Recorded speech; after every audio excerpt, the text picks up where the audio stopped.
Welcome back to the Midweek Update.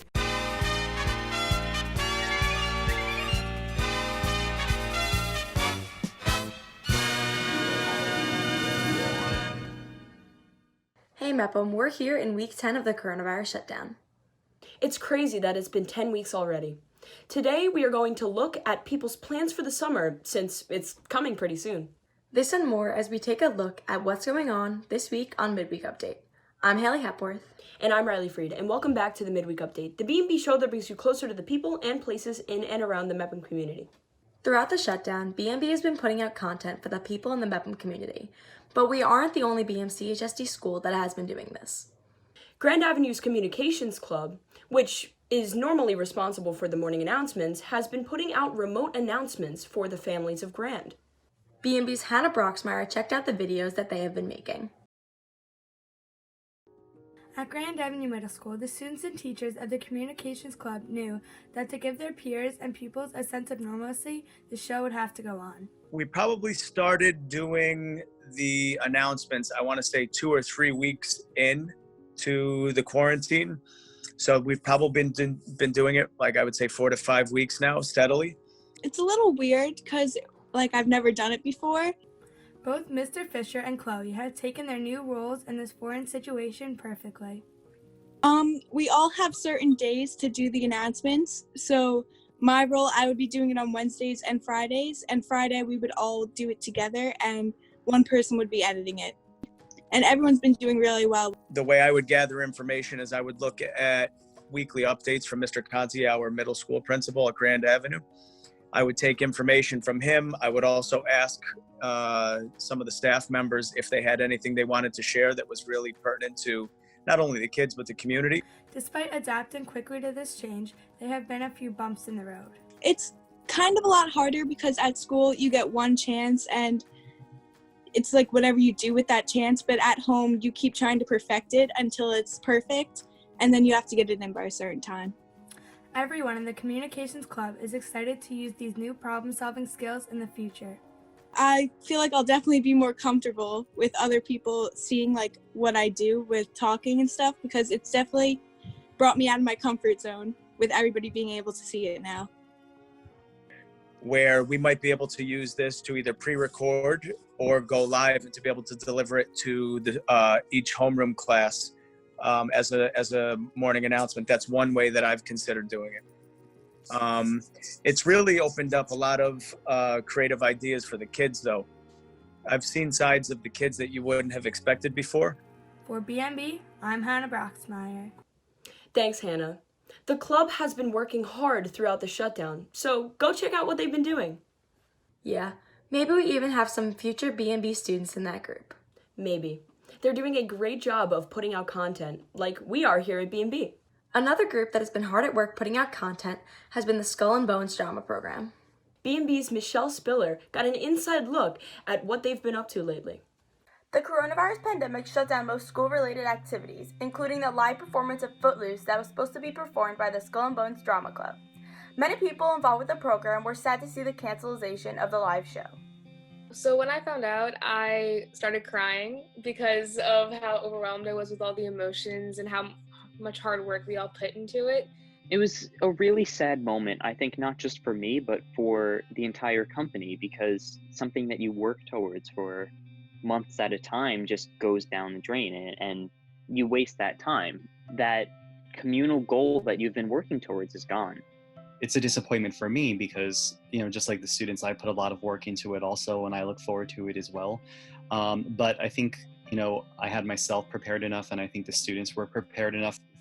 The cancellation of the show impacted many in the program, from senior to president.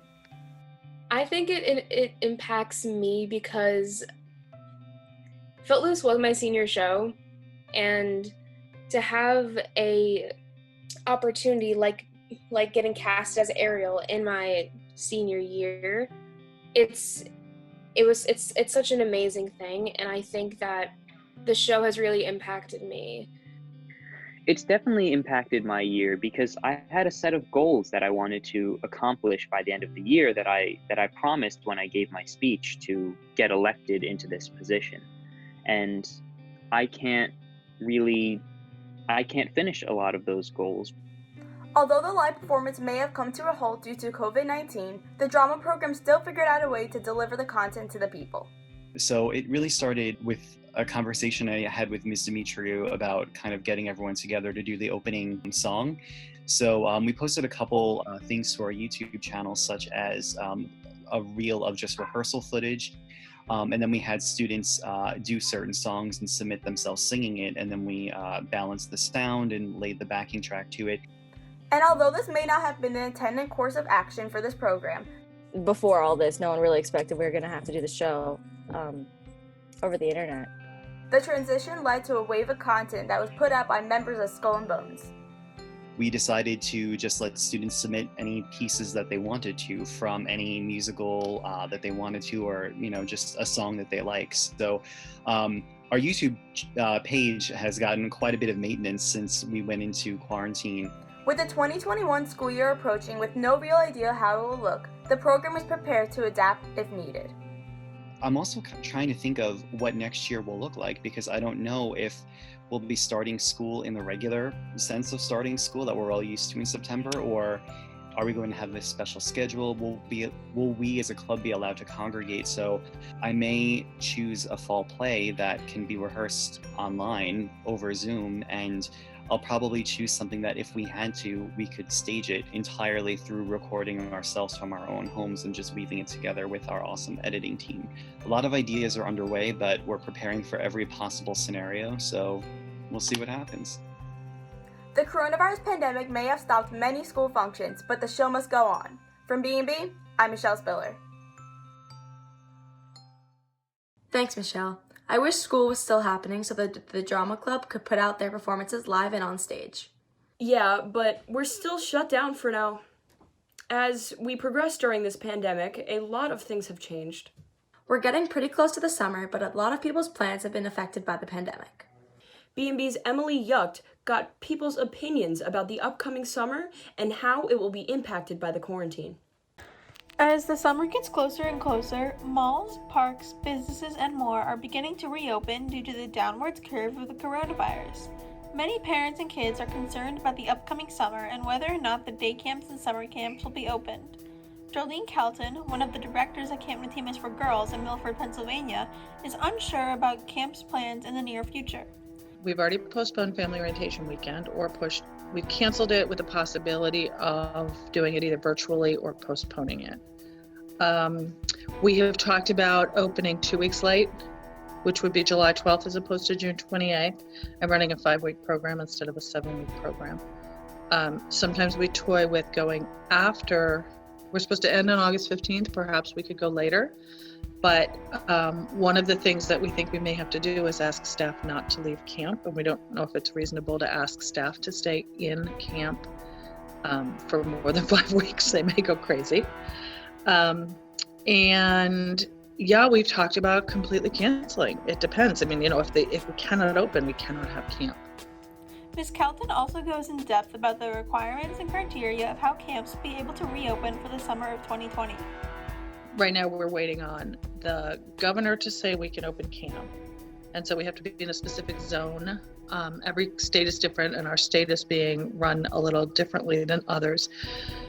So we have to be in a specific zone to be able to open camp, and that is green. And it's going to be very hard and long to get to green. So the state is lobbying about not having to wait and trying to get camps moved up, or everybody moved up, because the waiting game is just very long right now, the way he's got it going.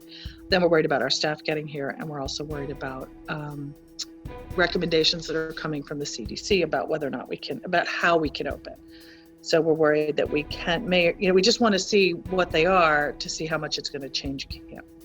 Due to the coronavirus still being present in today's reality, the CDC has been extremely influential towards the American Camp Association. Because of this, new instructions and guidelines must be followed if camps do reopen, affecting the owners, counselors, and the kids. But we will probably cancel all out-of-camp trips and and everything with Shahola. I don't like it. I don't want to do it. But what are we supposed to do? The other thing is we are waiting for our guidelines from the CDC. and they are going to be interpreted by the ACA. The ACA is the American Camp Association. And then we get this whole list of guidelines. As an accredited camp, we have to comply with them. And also we have to do what the CDC thinks we should do. So some of the things that may be on that list are no out of camp trips, no more than eating together more than 50 people at one time. In cabin, they may make us stay in cabin groupings of 10. So the basic camp could change drastically, and those are the things that we want to think about before we decide whether to go forward with camp. The CDC, the ACA, and Camp Natimas are all still uncertain about the plans for the future, and the final answer may not come for a while. Whether or not camps, parks, businesses, and other activities do reopen, remember to stay 6 feet apart, wash your hands often, and to wear a mask and gloves everywhere you go. From BNB News, I'm Emily Yucht. Thanks, Emily. This should definitely be an interesting summer, to say the least. Well, one thing that apparently isn't going to change is beaches. Although there will be some rules and restrictions, Governor Cuomo has announced that beaches will be open for Memorial Weekend. This is an unexpected decision, but let's look at what it means. BNB's Tom Morrow dissected the announcement and what our summers will look like as of now. After 2 months of strict limits in business and social distancing, Governor Andrew Cuomo welcomed the first loosening of restrictions in many parts of the state. He announced beaches would be allowed to open in time for Memorial Day weekend. New York, New Jersey, Connecticut, Delaware will all be opening beaches for the Memorial Day weekend. It's important that we have people have an outlet for getting out of their homes, but in the same respect, we also need to reinforce that it's safe for the first responders and the people going to the beach. People may wonder how the county will ensure protection and safety for the visitors and the lifeguards on the beach. The safety, as far as this people go, we need to make sure that they maintain social distancing, and lifeguards are going to be given very specific PPE protocols. No more than 50% capacity, and that'll be done at parking areas, entrance areas, exit areas, etc. No group contact activities, no volleyball, no football, nothing like that. Masks must be worn by employees, and visitors must have masks and wear them when they can't socially distance. While we are right around the corner from summertime, and the beach being a hotspot in the summer, people consider this being a good and bad decision by Governor Cuomo. I think it's a great thing that all beaches are reopening. I think people should go outside, get fresh air, play in the ocean, and have a great time. It's basically a reminder to all of us that this is what our normal daily lives usually are like. Beaches opening are not such a great idea because it's hard to regulate social distancing, especially with the popularity of going to the beaches in the summer. Even though it helps get people outside and get vitamin D, it's still so popular that it'll be hard to maintain social distancing, and us in New York have just gotten above that peak. For BNB, I'm Tom Morrow. Thanks, Tom. It'll be interesting to see how this develops as time goes on. Yeah, but for now, we should just keep social distancing and staying safe as much as possible. Hopefully, if we continue this, the pandemic will end soon and our summer can be like normal. That would be really great. So that's it for this week's Midweek Update. We'll be back next week with all new stories from around the BMCHSD to bring you inside the parts of the community we don't always get to see. Until then, I'm Haley Hepworth. And I'm Riley Freed, and we'll see you next Midweek.